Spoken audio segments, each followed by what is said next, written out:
안녕하세요. 행복씨앗입니다. 오늘도 시장을 정리하면서 하루를 마무리하는 시간을 가져볼까 합니다. 오늘 우리 시장은 코스피도 코스닥도 하락 마감했습니다. 코스피는 0.44%, 코스닥은 0.66% 하락 마감했습니다.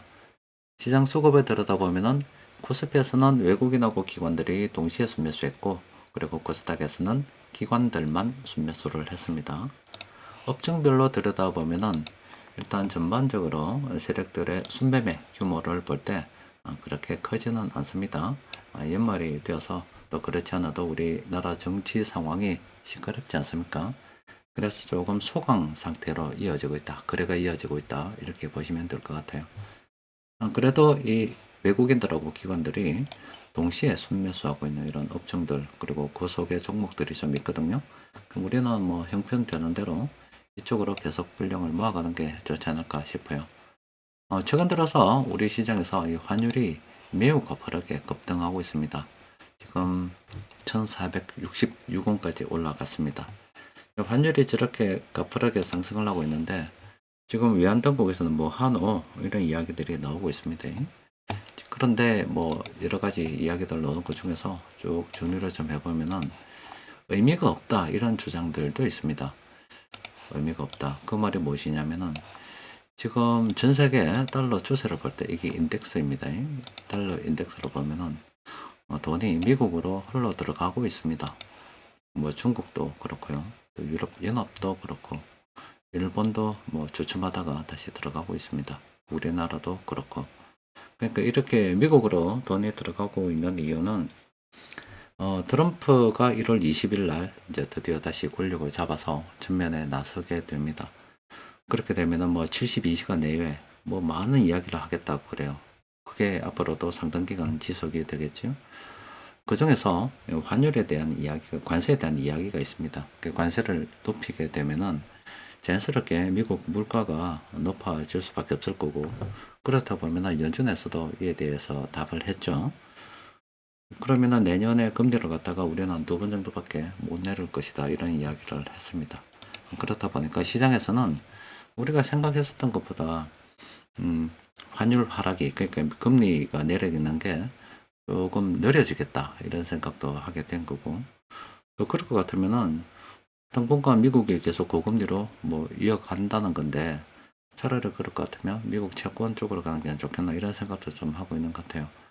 전 세계 달러가 이렇게 미국으로 향해 나가고 있는 그런 상황에서 우리가 환율을 좀 낮추려고 뭐 어떻게 액션을 좀 취한다고 해도 자칫 잘못하면은 위안 부유금만 바닥에 나게 되고, 그렇지 않아도 우리가 정치 상황이 이제 불안한데 자칫 잘못 투기 세력들이 우리 위안 시장으로 들어오게 됐을 때 정말로 한 방에 훅 가는 수가 있습니다.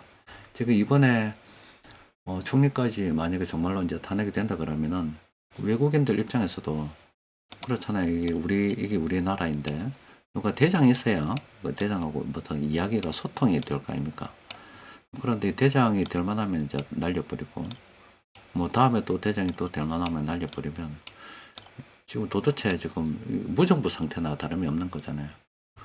그러니까 도대체 우리 한국하고 이야기하려면 누구하고 소통을 해야 되나 이런 문제를 겪을 수도 있습니다.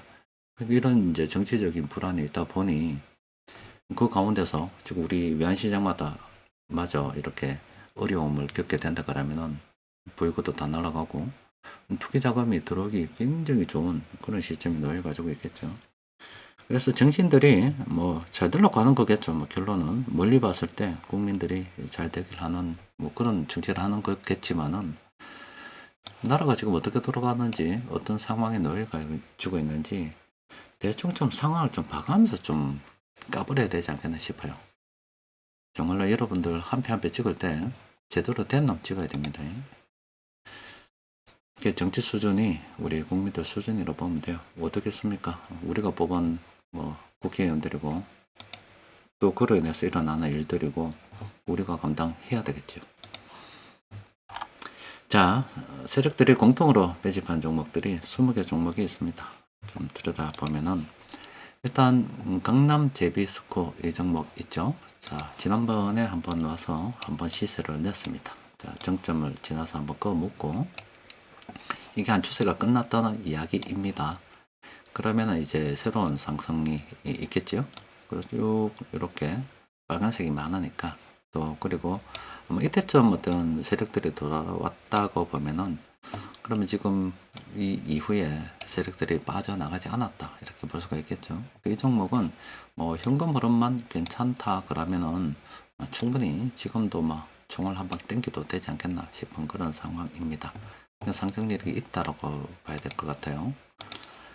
다우 기술 같은 경우는 요거는 조금 다르게 생각을 하도록 합시다. 왜냐면은 이게 브레이크 걸렸고 이게 브레이크 걸렸고 그러니까 그 이후에 이때는 세력들이 잠시 들어왔을 거고 이때도 잠시 들어왔겠지요. 근데 주가로 봐서는 어중간하죠. 그러니까 세력들이 잠시 들어왔다가 해먹고 나갔다 이렇게 볼 수도 있을 거 아닙니까? 그러니까 새롭게 세력들이 들어와서 브레이크 걸릴 때까지 좀 더 지켜보는 게 좋지 않겠나 싶어요. 또 보령 같은 경우는 이거는 세력들이 안 나갔죠. 이런 식으로 해서 이때 뭐 세력들이 들어왔다 보면 세력들이 들어와서 까불던 때고 그러면은 주가도 예전에 세력들이 들어왔을 때 비해서 그렇게 많이 오르지 않았기 때문에 이거는 상승 추세 평균만 구간으로 바뀌게 되면은 총을 한방 땡기도 되지 않겠나 싶습니다. 수행 같은 경우도 마찬가지입니다. 앞서 본 종목처럼 이렇게 꺼보면 이때 세력들이 들어왔다고 추정을 하는 겁니다. 그러면은 이때 세력들이 좀 뭔가 한번 액션을 취했는데 제대로 잘 안 됐죠. 그럼 이것도 지금 와서 좀 안전하게 들어가려 그러면은 다시 한번 브레이크 걸어먹고 그 이유를 우리가 어떻게 기약을 하는 게 좋지 않겠나 싶습니다. 바로 직전에 본 종목하고는 다르고 요때 본 종목하고는 비슷한 상황이다 이렇게 볼 수가 있겠죠. MC넥스 같은 경우는 이건 브레이크 걸렸습니다. 이제 세력들이 들어왔어요. 입지를 시작했습니다. 우리가 낚시를 막 던지고 있는데 거기가 물기 시작했다는 거예요. 이제 딱 들면 되겠죠. 요거는 관심 종목으로 등록을 해서 이제 좀 끌고 가도 되겠죠. 그거는 긍정적으로 이제부터 검토를 시작해야 됩니다.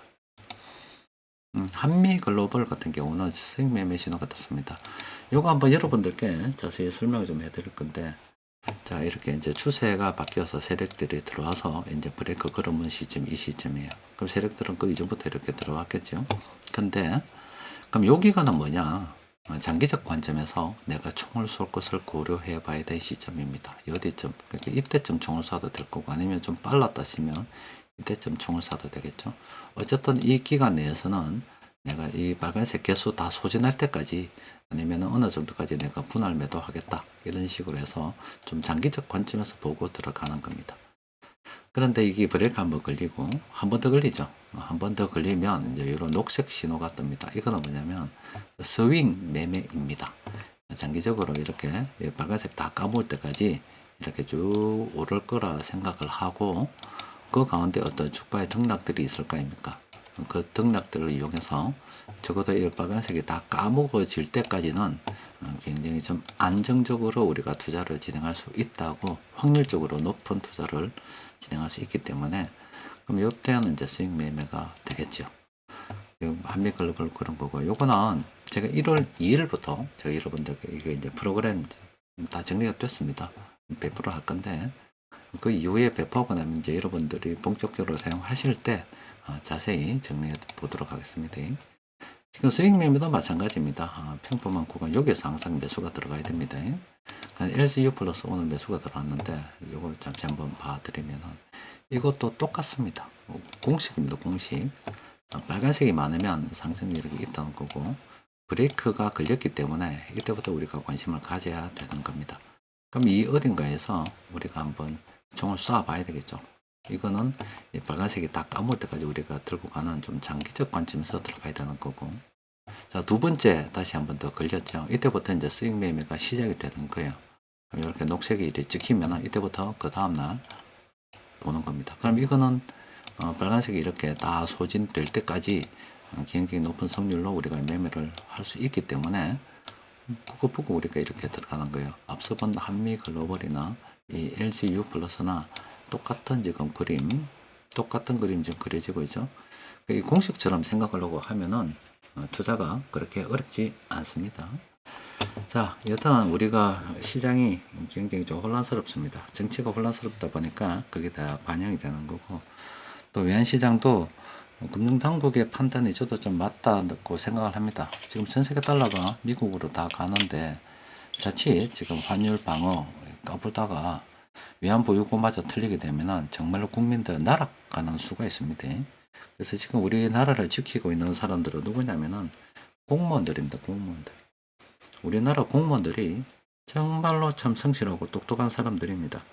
정치를 저렇게 개판을 쳐놔도 공무원들이 맡은 바 절에서 묵묵하게 일을 진행을 하고, 또 우리나라 그 과학자들 보면은 저 멀리서 자기 숨은 자리에서 정말로 어떤 그 국가를 위해서 하나하나 기술을 갖다가 개발하고 있는 사람들 보면은 그 사람들이 나라를 지키는 거예요. 그래서 그 직업 정치인들 있죠. 좀 조직부으면 좋겠습니다. 우리도 뭐 스웨덴이나 다른 나라처럼 정치인들 월급 빵원으로 만들었으면 좋겠어요. 예전에 그 지방 분권 이야기 나오면서, 이건 뭐 여담입니다. 중앙에서 다 헤쳐먹던 거 지방 의회에 만들어서 우리도 헤쳐먹자, 이런 개념으로 사람들이 이야기를 많이 했었습니다. 각각의 지방마다 다 권력이 따로 있잖아요. 근데 초반에는 지방 그 의원들이 있죠. 월급 빵원이었습니다. 무료 봉사 이야기 했었어요. 월급이 없었습니다. 그런데 지금 다 월급쟁이 돼 있어요. 이 사람들 다 월급 받아 처먹고 있습니다. 국민 세금이 굉장히 많이 낭비되고 있지 않나. 그 우리 국민 세금 그 도둑놈들만 잡아도 돈이 남아 돈다고 예전에 주장하시던 대선 후보가 있었지요. 그런 것처럼 국회의원들 월급 빵원 만들어서 정말로 자원봉사 할 사람이하고 좀 내보내야 되지 않겠나 싶습니다. 나라를 이 모양의 이꼬라지로 만들어서 정말 위태롭게 만들고 있는 것 같아요. 자꾸 이런 이야기 안 할 수가 없는 게, 정치가 그대로 투영이 되어서 경제에 영향을 미치고 국민 삶에 영향을 미치기 때문에 그렇습니다. 그래서 자꾸 정치 경제 이야기를 하잖아요. 자, 오늘은 여기까지 정리하도록 하겠습니다. 이상입니다.